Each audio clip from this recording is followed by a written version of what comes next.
What's up, everybody, and welcome to the House of Business podcast. I'm your host, Matt. And I'm Hope. I'm trying to add a little spice to that intro, maybe some accents. Different. Yeah, I like our intro. You actually were kind of negative about it the other day, but we're going to move on from that. I have a thought for today's opening topic. So rude. I have a thought about that I had this morning as I was getting ready, and I don't know if you know this. I'm going to give you a little bit of education around women. Okay. Are you ready? Honestly, you're trying to get me canceled. No. This isn't, no. Okay. It's probably very normal for you not to know this. Okay, good. It makes me feel better. Did you know that it's... Are you asking me the question or you're going to tell me a fact? Kind of both. But how do you do both? Okay. Did you know that women, it's like a trend right now with women to basically shave their peach fuzz on their face? Did you know that? Okay, let me make it even more weird. Okay, guess what the name, the type of razor that they use to do that is the fuzzy peach. It's called the tinkle razor. Okay, wait. Do you know why women shave the hair on their face?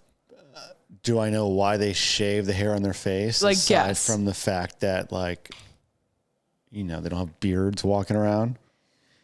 No, because obviously women don't have facial hair. Yeah. Can I guess why it's called a tinkle razor? Yeah. Because it makes you gotta go pee? No. It's also weird. weird. It would be ticklish, you go pee. No. It's... Tell me. So that their makeup lays flat, smoother on their face and things like that. And it exfoliates the skin. It actually, when you take the razor, it scrapes off any kind of dead skin cells, things like that, dead skin off your face. Thanks for that visual. It smooths your face. That's the purpose. But why is it called a tinkle razor? I don't know. It's a good question. I've never used a razor that I shave my legs with to shave my face. I've never done that. But they'll use it's like a long skinny stick with a razor in the end, and people will literally shave their cheeks. How frequently? That's a good question. Probably, I think all women are different. I think it's everywhere between once a week to a couple times a month. Okay. If it's a consistent thing. Now, let me say that, okay, you want to hear something else fun? Once a week or a couple times a month, so once a week. Women, you probably know this from Char. I don't know if this has ever happened to you and your wife. Women will randomly, I guess it's hormonal, have one single hair. It's 9 inches long. Could grow out of their face. Yeah. And then they pluck it and it's gone. How does one hair, obviously we have facial hair as men, and I guess women do too, but I can get it if you're a guy and you're shaving in the morning and you missed one or something, and it's they're probably darker too. But how does I don't think women's hair, the hair that grow out of our faces, are darker. No, that's what I'm saying. Yeah. For a guy, it's pretty noticeable if I were to shave my face and I missed a hair. Yeah. But how does one, does that hair that's so long just get missed because it's so... Well, first of all, it's not so long. I've never seen a hair on my face. Has it happened to Char? I don't know. I'm assuming some people get at least one hair and they're hormonal. Okay, I have one hair that grows under my chin, and I've consistent. and it's one single hair. You can't see it, but I will literally pluck it probably once a month. Okay. I think it's very common for women to have that happen. We gotta change this topic. I don't get grossed out a lot, but this is a gross conversation to me. Okay, well, it doesn't grow this long. I just want to communicate that. Okay, but a lot of women will relate to that conversation because I feel like it's very common. Okay. All right. I didn't know that the makeup application was not where my mind was going. Yeah. Yeah. Your wife does her makeup. But maybe it's going to be another hipster trend where it's we're not going to shave our armpits or our faces anymore. And it's just going to be well, it's not on even if hair. I didn't do the razor thing, it's not you would be oh, Hope has a mustache. You notice that? Okay, real quick. Let me ask a different question. So your wife does her makeup in the car. Does that bother you? If it's my car. Why? Because it's just like powders everywhere. I'm like, she's like upset with I'm driving if I stop too fast. I'm already like directionally challenged. So it's like she's trying to focus doing her makeup and I'm asking for directions. And it's like, it's a whole very chaotic. And this whole steering wheel is just like Yeah. tan. Yeah. Tan. Oh, and the selfless tanners, you guys, it's insane. Well, the selfless tanners, I don't feel like get on everything. Oh, no. Actually, now that you say that, I actually have to clean off one of my chairs. Yeah, exactly. All right. This has nothing to do with our guest today. Now, that's okay because sometimes our opening topics are just for fun to talk about. But we're actually going to go into the, My world. opposite side of the fence. Something that I knew nothing about to one of my favorite things. Topics, yeah. So, and I love it. I think we've done a good job of like diversifying guests that we've been bringing on. I think at some point our guests are going to start to know which guests I bring on and which ones I think it's very obvious. It's like baby products and then today cigars. So, which is who we had on. We had a Jon Huber. And I'll give you a quick little intro on him. And what I love about Jon is, just so you guys know a little behind the scenes on what we do is for the most part, we'll get like, I'll go off a little script of like a bio. And Jon was like, I don't have one. And he's like free spirited and his conversation is awesome. But, Jon Huber is the founder of Crownhead Cigars. This is the, individual that we obviously interviewed today, and they're located out in Nashville, which is another kind of cool component of this domestic cigar company. When you meet him, and I noted in the interview, he does not kind of match what I thought would be the stereotypical founder of a cigar company. He's got the sleeve tattoos. He's like just this chill guy. I feel like there's two types of guys when you think of a cigar smoker. And I said this to Jon, it's like that older gentleman that's maybe like a little fancier. And then there's like also in my head, a guy like Jon. Okay. That's fair. It's kind of both and. I go to like the 3-piece suit guy, older guy. That's like more historical, I think. For sure. Yeah. But he's just, there's a couple of industries that I think, and I brought up for me, like construction. It's a world I get to be involved in where it's been around forever. It's not going anywhere and it really hasn't changed too much. And there are some people that just like kind of come into an industry and take like modern day practice in terms of, vision, design, branding, and then they apply it to this industry that hasn't been totally revamped. And there's probably a lot of people that are going to listen and say, you're completely wrong by saying that. But the way in which Jon has gone about starting this company, branding this company, appealing to even the non-cigar lover, just in terms of their product and what they do, was a really fascinating conversation. Yeah. Also, he smoked a cigar the entire interview. I know. And I felt like such a dweeb not having one. I'm like sipping on a water bottle and he's like just chilling. So he was fantastic. He's got some new product launching. We're going to actually try to do something cool in honor of Crownheads, and they've been super generous with us. When we do our family review, we have some cigar lovers in the family. So weather permitting, because we don't have a cool indoor space, I think we should indulge in some of his product and do the family discussion. So let's do it. Hope you guys enjoy the podcast. Jon, thank you so much. And as a huge cigar lover, it was one of my more favorites interviews to date.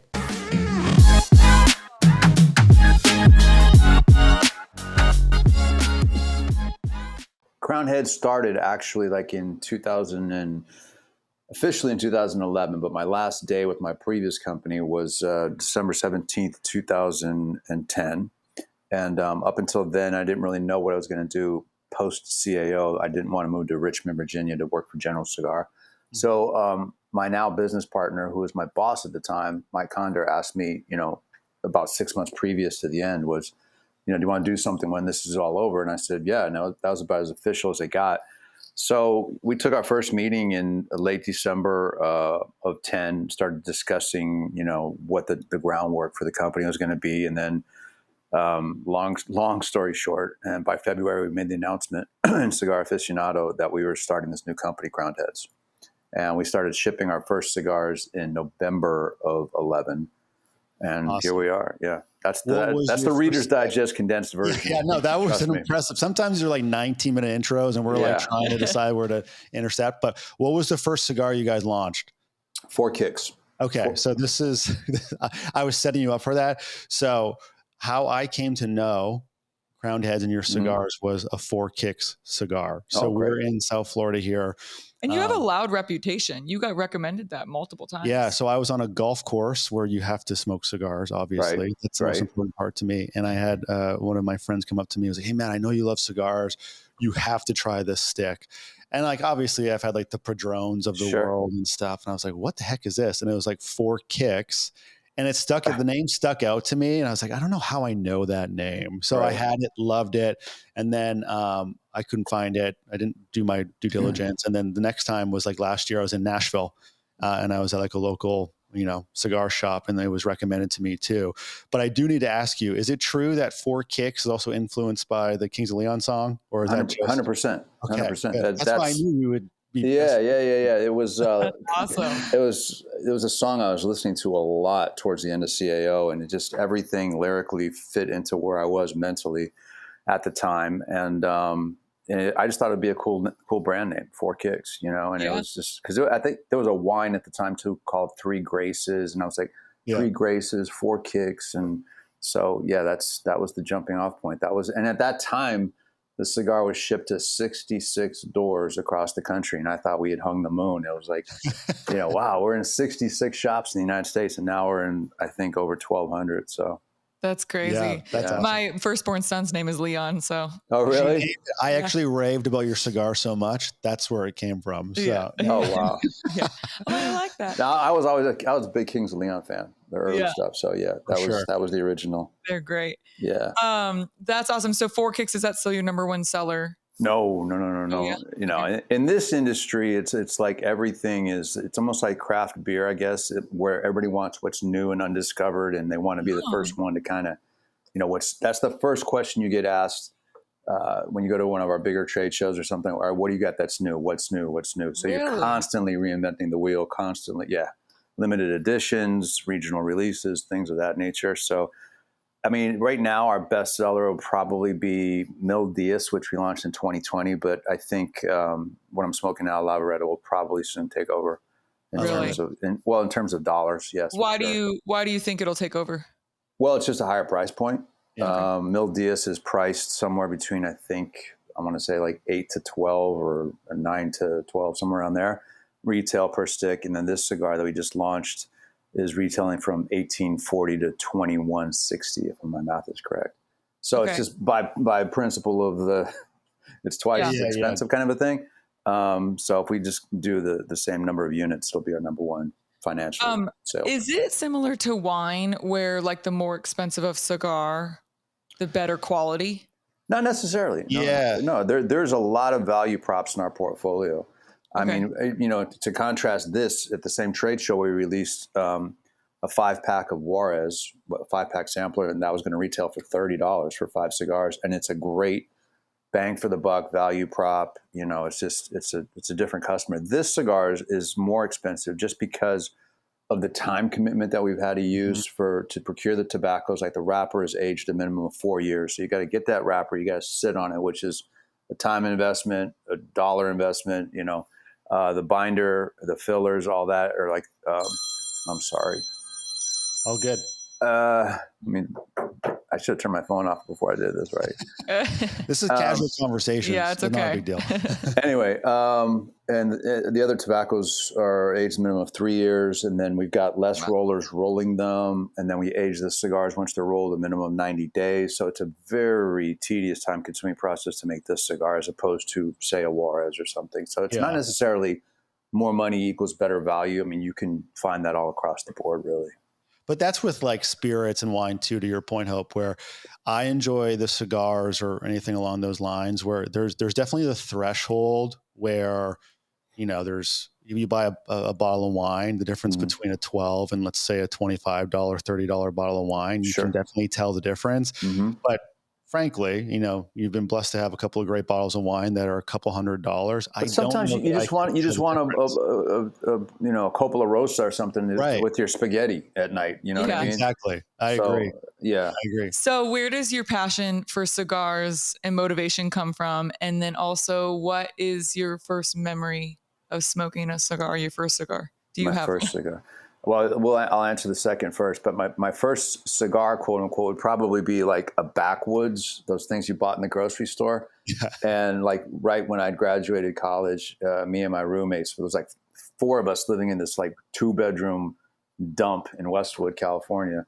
And we would play poker and drink cheap tequila and smoke cigars, you know. So that was probably my first cigar. But I didn't really fall in love with premium cigars until probably like the early 90s. I went into a cigar store by accident here in Nashville, and I was looking to buy cigars to take home as a gift. And I think my first cigar was a Macanudo Hyde Park, first premium cigar, and that was my first and last Macanudo I've ever smoked. But then, you know, then I started to get really into it and went down that rabbit hole and just started learning about everything I could learn about cigars, and I just fell in love with it. And it was just a question of how do I get involved in the industry, and I couldn't get arrested in the industry. I couldn't get a retail job. I couldn't do I was getting rejection after rejection after rejection. Really? Yeah, it was tough. I mean, back then there was no social media. You couldn't slide into somebody's DMs. Right. It was, you know, you'd have Thanks to like for responding to ours, by the way. Yeah, no worries. Yeah. You know, it was a lot more of a process to get in front of somebody. You know, I was literally cold calling, getting addresses, getting owner numbers, and writing letters and mailing them and hoping that I would get a call back. You know, it was that kind of a thing. So just to work in the store. To get a job, the store. I went to the store where I bought the cigars and I said, "Hey, I'd love to work for you guys." And it was like $7 an hour to be a retail clerk. And they said, "No, we just don't have any room for you." I'm like, okay. Ironically, the guy that rejected me there a year and a half later came asking me for a job at CAO after I started working at CAO. And I said, full circle, huh? Sorry, man. Yeah. I don't know whatever happened to that guy, but yeah. So I was curious though, and I hope I'm correct in this, but you had like a background in kinesiology, fitness based. Yeah. Exercise science at the University of Southern California. And so now I'm making cigars. Right. And that's what I find so funny is because I mean, played college sports myself. And I think you see like a lot of retired athletes that'll smoke or they win something substantial. Sure.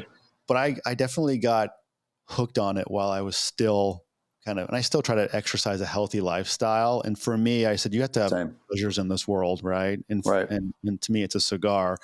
Do you find it unique that just based on what your training, your education was, that you're now a cigar owner? Yeah, absolutely. It's a real juxtaposition, I think, you know. I mean, I slipped into that by default because when I was in college, I didn't know what, I mean, I went to college when I was 17 and like to ask me what I'm going to do for the rest of my life at 17 it was a joke. Yeah. And I just got into working out and training. I was hanging out with a bunch of guys from Gold's Gym, and that was my friend group outside of the school. I never really kind of fit in at the school system, but so I knew everything about fitness by the time I was like, I need to declare a major. And I'm like, I knew about nutrition. I knew about biomechanics. I knew about physiology. I knew about chemistry because these guys were all like on cycles and taking gear and whatever. And it all just was like, it was a second nature thing to me. So I never even had to study, and I would still get A's and B's on those courses. And I was like, oh, this is easy.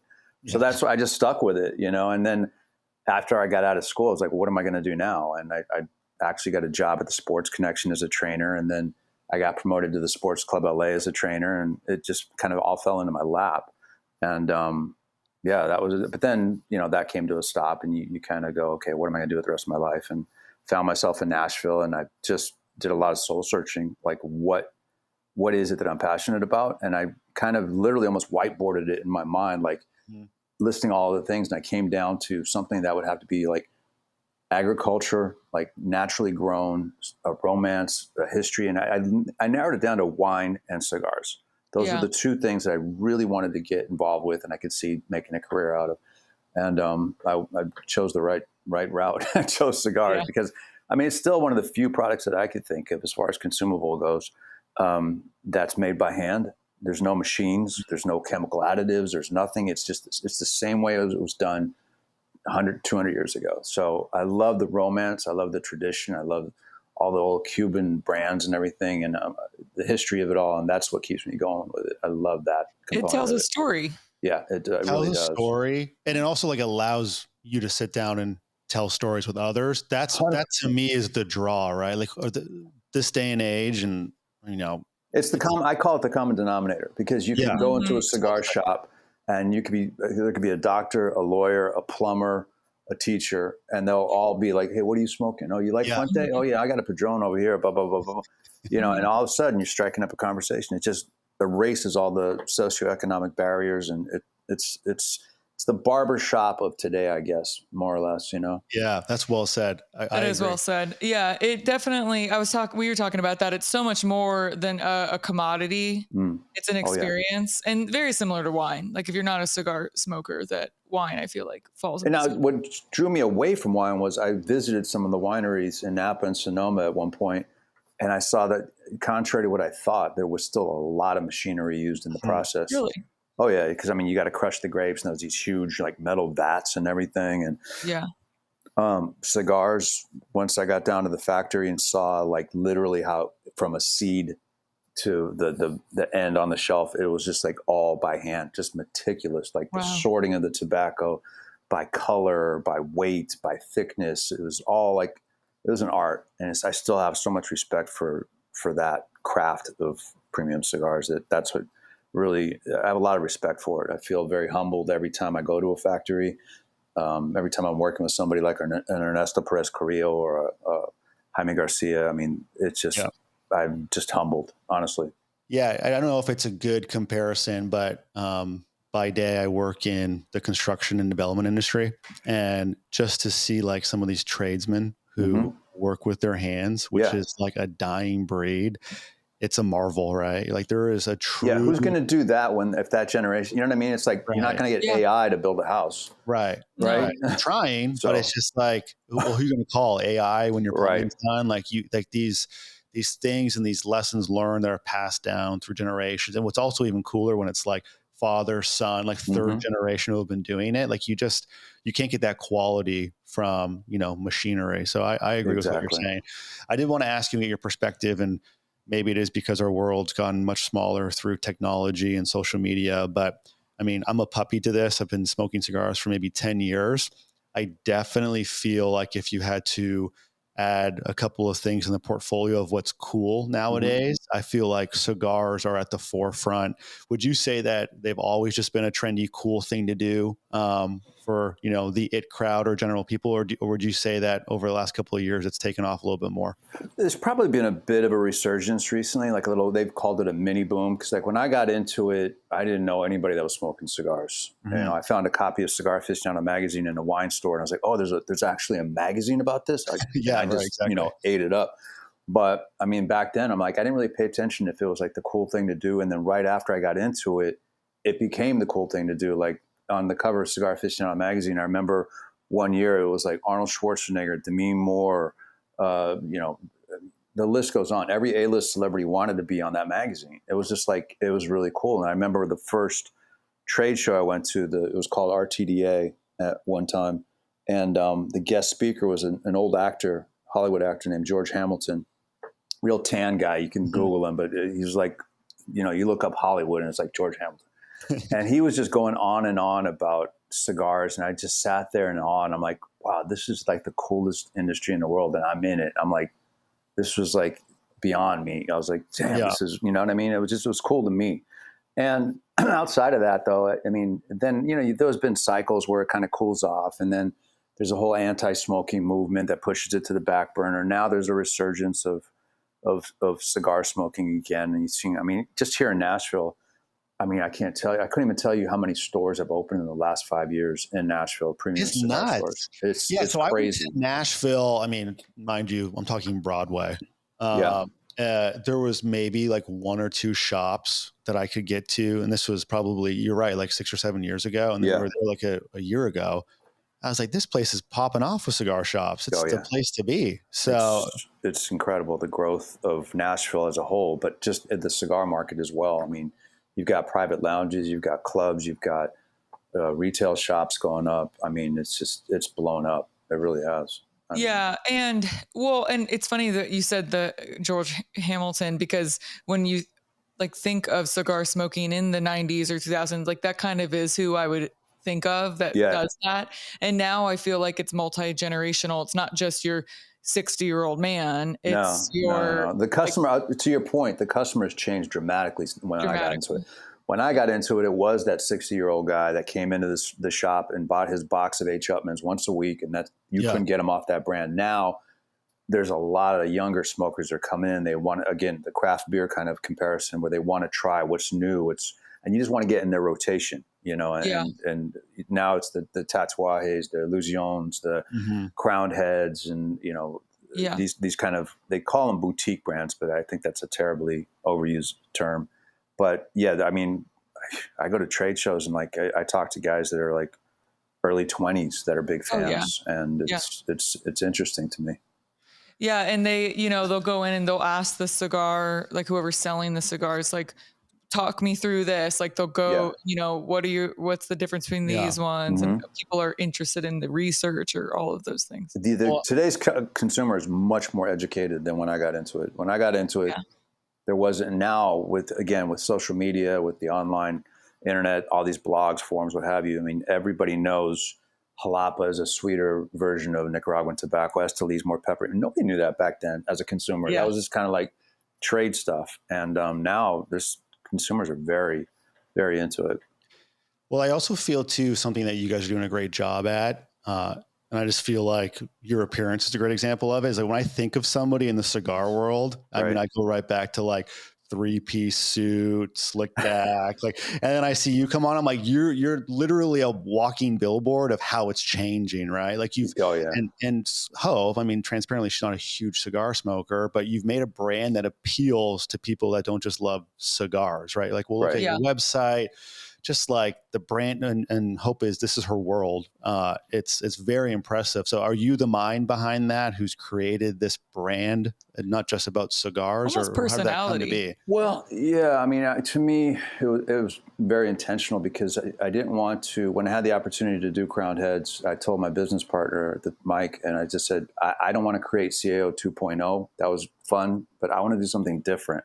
So if you give me that creative latitude, then I'll do this. If not, then it's not for me. And he said, yeah, absolutely. And to this day, knock on wood, he's allowed me that latitude. But I always saw Crownheads as more than just cigars. I wanted it to be more of an aspirational brand, because a lot of the brands that really spoke to me weren't cigar brands per se. They were brands like Harley Davidson or Chrome Hearts, or, you know, that were outside the norm, that people would aspire to that brand. Because, like, for instance, like Harley, there's a lot of people that don't even ride a bike, but they'll buy the merch because they vibe with that rebellious kind of anti-establishment mentality that they've created.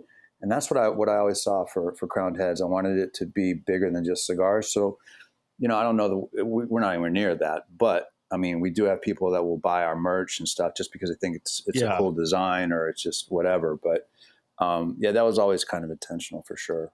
And then you created that CYOP, create your own path. Carve your own path. Yeah, that whiteboarding. We were in the office trying to figure out like a philosophy statement, which the statement we wrote is still on the website, you know, now 12 years later. And we really had to we wanted to create the philosophy first, so that everything we did going forward just had to line up with that philosophy. And we spent about 3 weeks doing it. And then when we called it all down, we wanted like some sort of a mantra. And it was literally like, I remember it said, when the rules don't make sense, carve your own path. And so we just narrowed it down to carve your own path. Because if you think about it, you know, two guys that are not from cigar making families in Nashville, Tennessee, at that time, the odds were probably stacked against us that we would be in business in the premium cigar world, you know, 2 years, 3 years, let alone a decade, and still growing and thriving. So, I mean, we were able to go against the grain and go against the odds. And I wanted to be the example to anybody else that were watching us, that were sitting at home unhappy with what they were doing, going, I always wanted to start like my own whiskey, or I always wanted to start my own coffee. Well, there's these two idiots in Nashville that did this with cigars.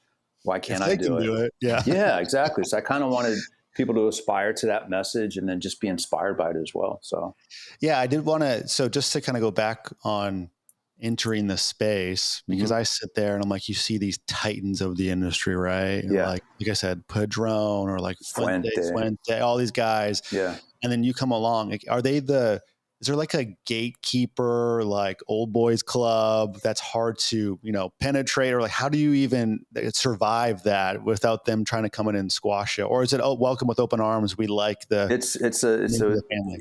It's interesting because there is a component of that. I call it my Mount Rushmore, where I've got like certain guys on them, and I still look up to those guys. And I remember reading about Ernesto Perez Carrillo in Cigar Aficionado magazine when I was trying to buy 3 cigars a week with whatever money I had, and I remember having a conversation with Ernie one day, and I said, "This is really surreal to me." He's like, "What are you talking about?" And I said, "I used to read about you as a consumer in a magazine when I couldn't afford 3 cigars a week. And now you and I are working on blends and projects, and I've been to your house, and I've been, you're on my phone. I can text you. It's just weird, It's just kind of a very odd kind of a thing to me. But to answer your question about, is there like a barrier of entry? Not really. To me, there wasn't, because I came up at CAO, and I knew a lot of these guys coming up, and it was always, it's almost more like a fraternity than it is a business, because the same people you mentioned would do anything to help you or to give you advice or to help you find this tobacco or whatever. And it's everybody helps each other. We're all like, Pete Johnson's like one of my best friends in the business. And Pete was instrumental in getting me into my father's cigar factory back in 2014. And Pete and I still stay friends. Really? Yeah. There's, are you competitive? A little bit, but it's more like, it's like this big fraternity. It's like it's not an old boys club. It's just kind of like, we're just all bros kind of thing. I don't know how to explain it, but it's a great business. Cool. I've got far more friends than I have enemies in this business. It's just good people, really good people. Everything's done on a handshake. Maybe it speaks to the industry. Like, it's such a enjoyable, chill, joyful I'm industry. Honestly jealous. I was telling him beforehand, I'm like, you have people who say, if I love what I do, I don't work a day in my life. 100%. Yep. But you're at another level, because I think about, like, let's say a surgeon, right? I love what I do, but that surgeon's not going home and like performing surgeries for fun and downtime. Like, you go to work, you're working on like blends and growing a cigar business, and you can go home and smoke a cigar and enjoy it. So I'm like, I don't, but I could. I smoke all my cigars here. When I go, that's something personal for me, is like, there's a definite division of like church and state. When I'm here, I'm Jon Huber, Crownheads, I'm all in. But when I go home, I'm Laura's husband and AJ's dad, and that's awesome. Just the way it is. Wait, so. You don't smoke at home? No. Oh, really? That's fine. I don't. Do you go? So will you smoke at like friends' houses on the weekends or things like that? I don't go to friends' house on the weekends. It's like, my existence is here, and then my downtime is so limited. I can't even. If I told you my day just to this point, you'd be like, it's a lot going on. There's just a lot. And like, I try to really stay in the moment and focus where I'm at that point in time. So like, before we started recording this, I told you about movie night on Friday night, and I try to really be in the moment with AJ, and awesome. Try to just be the best dad I can be, as much as being the best business owner I could be, Yeah. But also a lost art, I feel like, today. It's difficult because, you guys have kids. It's a challenge, it really is. But I always, before I started this, is like, I always said, okay, I've got a certain priority list, and I make my decisions by that priority list. Does it work with number 1? Then it goes to 2, 3, 4, 5. So, and I always put family first. That's awesome.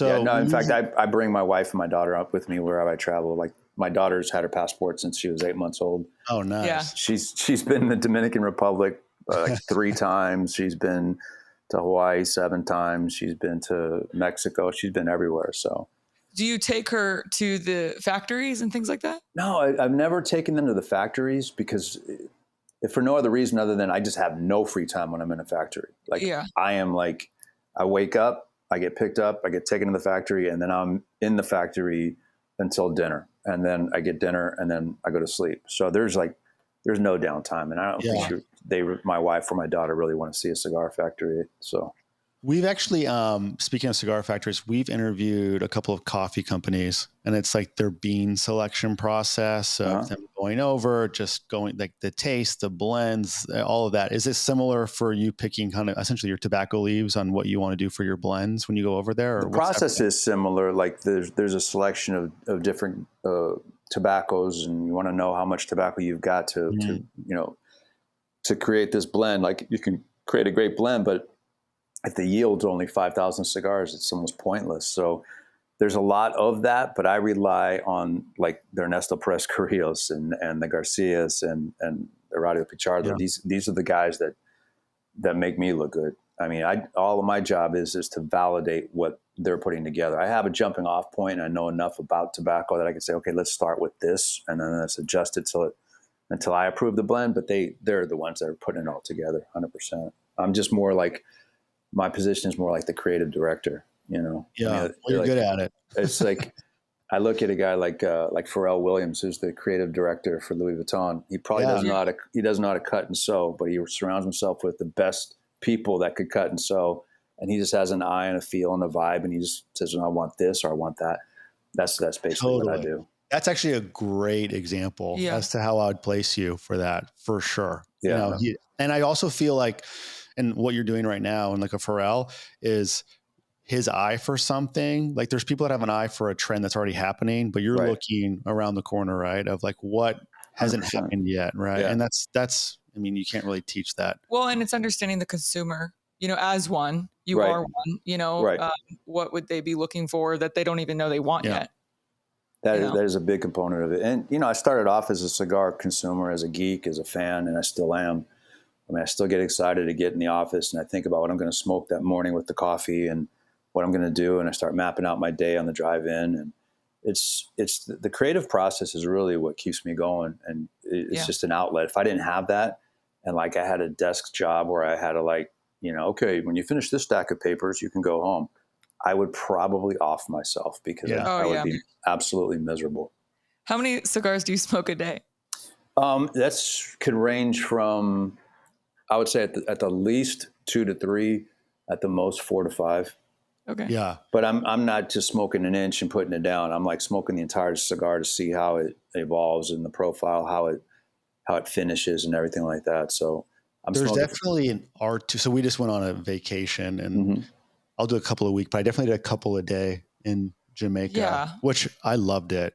But to your point of like learning how to smoke it properly, I mean, that can change whether or not you enjoy the smoke or not. Right. Yeah. And just the different cuts, a V cut, a punch, whatever. Like, I think there's a true art form around it. And then I guess similar to wine, I'm not there with wine yet to where just like the taste portfolio and kind of what you're dealing with and being able to dissect it and say, oh, I taste cocoa or whatever. I bet you're top notch at that. I do not do that. Let me tell you something. Now I sound like an idiot. No. It's a good assumption to make, but I can't stand that component of like when I read a review and in the first third tastes like coffee and cinnamon, and the second third I got burnt popcorn and Lucky Charms, and then just the most abstract, obscure stuff. And it's like when you step back, there's like literally like 5 sensory things on your palate. It's like sweet, salt, bitter, one other thing, and umami, whatever umami was. And I'm like, that's just it. So for me, I don't smoke a cigar trying to dissect like flavor notes because I think that's pointless. It's like either it hit my palate right, and it's like a recording engineer. Like you listen, but you're not listening specifically for the guitar or the bass. Mm-hmm. You're going, do I hear a hit?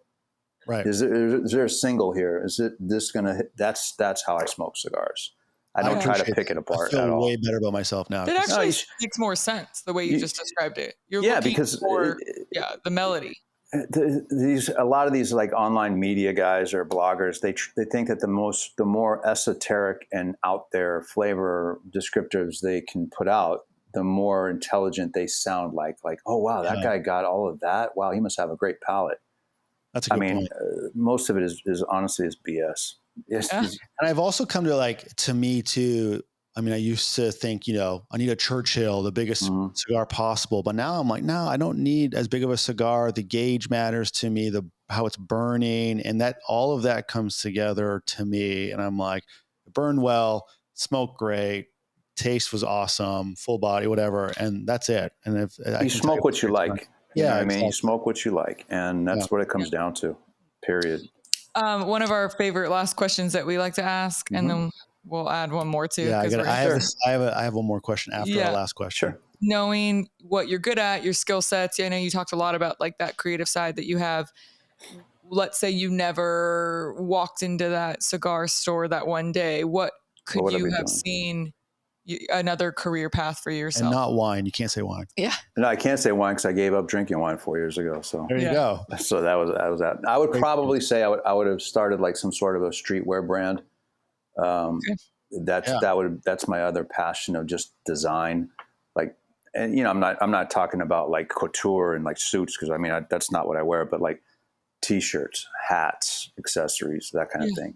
I would definitely have gone into that for sure. Yeah, that's a great answer. Awesome. So I'll lead into the actual last question then. So again, we talked about, I'm sure you get asked what your favorite cigar is all the time. Yes. Maybe you do, maybe you don't. I'm not going to ask that. I do get asked that. Yeah. I'm not going to ask that question. And then I always fire back like, who's your favorite kid? Yeah. Well, I can answer that question very easily. But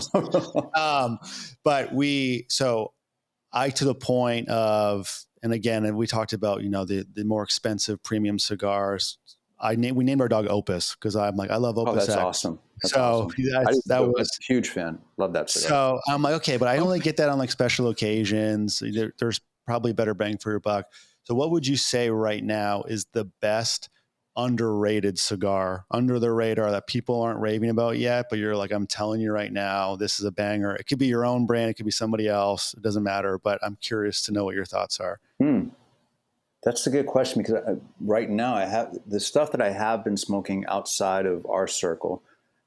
It's just friends stuff and they're already established. Like I can't tell you like Tatuaje. It's like, watch out for that coming because he's already, but that's what I smoke a lot of. I like Pete stuff. I like Willie Herrera stuff. I like Matt Booth stuff. I like, you know, friends. I support friends. Nicholas at Foundation. So for me to say, oh, here's the next hidden gem is almost impossible for me. I mean, I could say in our portfolio, there's some undervalued cigars that I'm like, why aren't people smoking more of these? Right. But as far as, and that's too self-serving. I don't want to do that, but I haven't really gotten a hold of any cigars that people are not, you know, already on. Like, yeah. Okay. So let me I got a different question then. I'm rolling. If I were to come into, you know, a shop and you were there and I'm like, I've never smoked a cigar before and you were to advise me on if I want your first impression of a cigar to be this stick, what would you pick? If it was in our introducing me to this world. Yeah. Yeah. That's a really good question. I would say from our portfolio, it would be Mil Diaz because it's easily approachable, but it's nuanced and complex, but it's not going to hit you over the head. I would say outside of our portfolio, if I was in a cigar store, I would probably point you to maybe a Cabaiguan by Tatuaje. It's a Connecticut Ecuador wrapper, and it's a phenomenal cigar. It's always been one of my favorites that for Pete flies a little bit under the radar because it's not as heavy. What else would I put you towards? I'm trying to think. Arturo Fuente Don Carlos, number 3. Okay. Yeah. Beautiful cigar. Easy to smoke, but just a ton of flavor. Probably. That's going to go back and listen to this. I know. I could ask you like 20 more questions, but I won't. Yeah. But anyways, Jon, amazing interview. I was very much excited and geeking out about this. We kind of go through, as we were telling you before the interview, we have some products or businesses that are, you know, Hope's favorite things and my favorite things, and we go back and forth. But this was definitely a biased interview for me. And I enjoyed it. Thank you so much.